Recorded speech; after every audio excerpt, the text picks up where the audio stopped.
All right, and we are back here on the GSMC football podcast. And for the second part of the show, we are going to now preview the Packers-49ers game, the second game on Saturday night. That'll be at 8:15 p.m. Eastern Time. And like the Texans, the Packers are 9.5-point underdogs. And also, Jordan Love, like C.J. Stroud, coming off of a great playoff debut. Again, they both had basically the same stat line. C.J. Stroud had 2 more passing yards than Jordan Love. And actually, looking at Jordan Love and Brock Purdy's stats, they're almost the same. Jordan Love has 1 more touchdown. They have the same amount of interceptions. And Brock Purdy has a little over 100 more passing yards. So, 49ers are 12-5, the number 1 seed. Didn't play last week, of course, because of the bye. Packers coming off of that 48-32 win over the Cowboys. And, yeah, I went over the previous playoff matchups between these teams. So it's going to be different now because, of course, Jordan Love is now the quarterback for the Packers. And Brock Purdy's the quarterback of the 49ers. And one of the common things with the previous playoff matchups is the 49ers being able to impose their will by running the football against the Packers. Colin Kaepernick, of course, in the Divisional Round in 2012 and in the Wild Card Round in 2013, and also Frank Gore being a part of that. Then, of course, in the 2019 NFC Championship game, you had Raheem Mostert running for over 200 yards against them and having 4 touchdowns. In 2021, it was a very low-scoring game in the Divisional Round, 13-10. Niners didn't score an offensive touchdown. In this game, though, the Packers got to deal with Christian McCaffrey, who's an MVP candidate this year, and it should either be him or Tyreek Hill. That's who it should come down to, but we'll see when the NFL honors happens and who ends up winning the award in a couple of weeks. But it should come down to a non-quarterback. It should come down to a non-quarterback for the MVP. But the Packers coming in, it's going to be a tough matchup. It's going to be a really tough matchup. It doesn't get any easier. You beat the number 2 seed. Now you're going up against the number 1 seed. And the 49ers own the Packers. We talk about the Packers owning the Cowboys. The 49ers own the Packers in recent years. And it's going to be different with Jordan Love. But I feel like the results are going to kind of be the same. So, actually, we'll look at the league rankings. So, the 49ers, they're 6th in passing yards per game. The Packers are 14th. They're 3rd in rushing yards per game. The Packers are 15th. They're 3rd in points per game. Packers are 12th. Then on the defensive side of the ball, the Packers' defense is actually 11th against the pass, giving up an average of 223.7 passing yards per game. The Niners are 14th, giving up 232.3. Against the run, the 49ers are 3rd, giving up an average of 89.7 rushing yards per game. The Packers are 28th. So, talk about the Packers' run defense, that's a problem. They went up against the Cowboys, who really couldn't run the football and really weren't running the football that well all year. So, it wasn't really a problem for them in that game. And then points allowed, both teams are top 10. However, the Niners are 3rd, giving up 17.5. And the Packers are 10th, giving up an average of 20.6 points per game. So, yeah, running the ball is going to be a problem for the Packers. Well, the run defense for the Packers. And I think that's ultimately what's going to be the difference in the game, is the Packers not being able to stop the run. Again, the Cowboys were not able to run the football effectively all year, and that's a separate topic, of course. And I've talked about that with how Tony Pollard struggled to run the football. And I think it's also because of him getting hurt in the playoffs last year. We'll see what happens next year, another year removed from his injury. And maybe the Cowboys got to go out and get somebody else to pair with Tony Pollard. But here in this game, the Packers are not going to have to deal with Colin Kaepernick or Raheem Mostert, but they are going to have to deal with Christian McCaffrey, who is one of the best players in the NFL. So I think that's going to be a problem. And we'll see if the Packers are able to put together a game plan like they did against Dallas. But now it's a whole different thing going up against the 49ers. And I don't know if they're going to be able to do that. Now, when you're talking about the Packers offense going up against the 49ers defense, I think the Packers offense can actually find some success. But I don't think from running the football. I think it's going to be from throwing it. Because again, earlier in the season, we saw the 49ers defense struggle on the back end when they went up against the Vikings, when they went up against the Bengals. If you give the opposing quarterback time to throw, depending on who it is, they could pick you apart. And Kirk Cousins was able to do that. And Joe Burrow was able to do that. And I think with Jordan Love coming in and with how he's been playing, if he's able to have time to throw, and he spreads the ball around. I talked about the divisional round against the Niners a couple of years ago. Rodgers really was only throwing to Aaron Jones and Devontae Adams the whole game. Jordan Love is going to spread the ball around to all these receivers and the two tight ends that they have. And he's going to have to throw it because if the Packers are going to want to win this game is going to be a shootout. It's going to happen.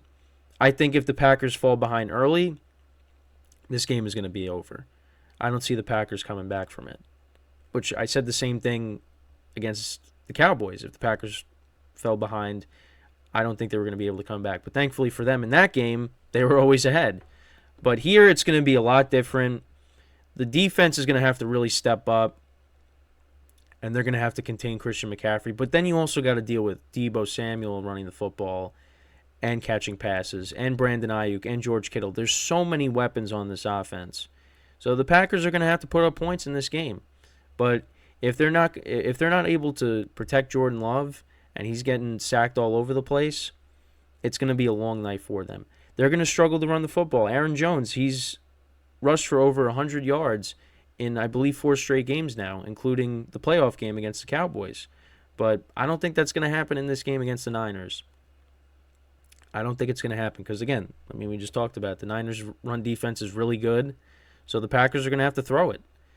And the one thing that I really like about Jordan Love is he stands tall in that pocket.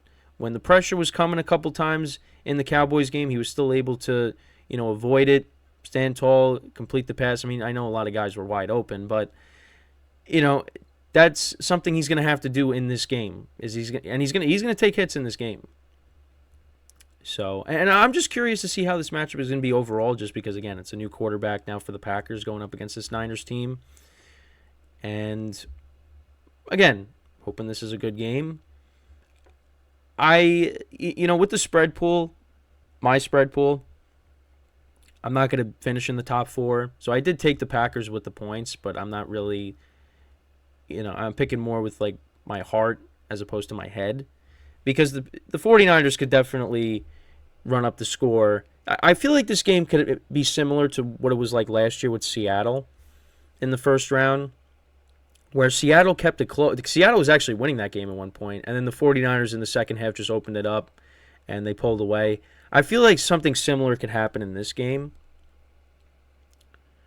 So I still have the Niners winning. The 49ers in the NFC, they've been the best team all year in the NFC for the most part. I was still like on the fence between them and the Eagles before they dismantled the Eagles, and the Eagles just completely fell off.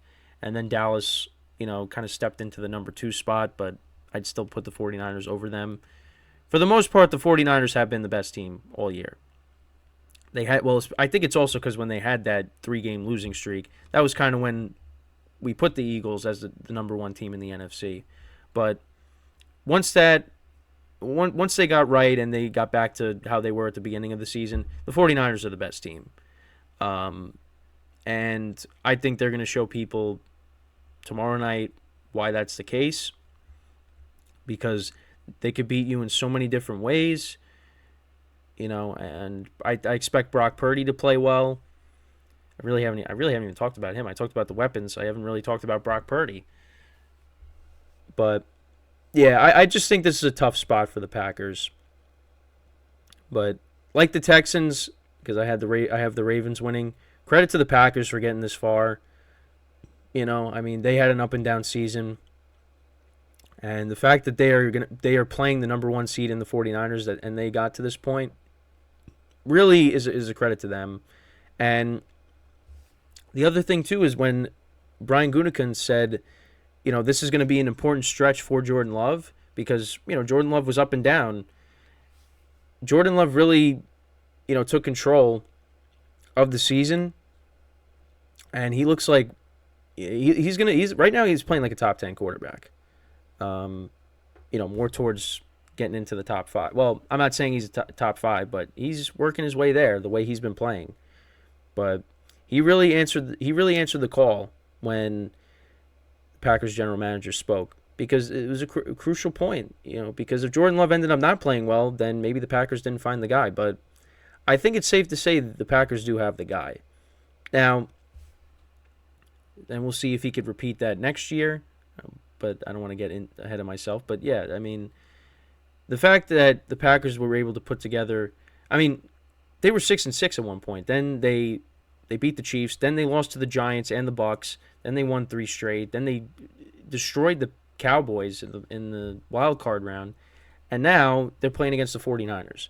So, and this is the youngest team in the NFL. You look at all the receivers. I mean, Aaron Jones is the veteran on that offense. When you're talking about the playmakers, he is the veteran. And we'll see what happens. The Packers are still playing with house money. So, I mean, I don't expect them to win, but again, just hoping it's a competitive game. That's really what it comes down to. But I have the 49ers winning this game and moving on to the NFC Championship game. But, again, it's going to be a competitive game. I don't think it's going to be... I mean, it might be a competitive first half. But, again, I picked the Packers with the 9.5.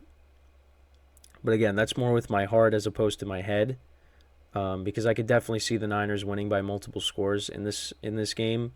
But I think it'll at least be competitive for a little bit. But I think the 49ers definitely at some point are going to pull away. But the Packers defense, again, is going to have to really step up. They're going to have to step up, and the Packers offensive line is going to have to hold up against, that defensive front for the Niners. Because, again, if Jordan Love has time to throw, I think the Packers are going to be able to move the ball against him, at least throwing it. Running the football is going to be a challenge.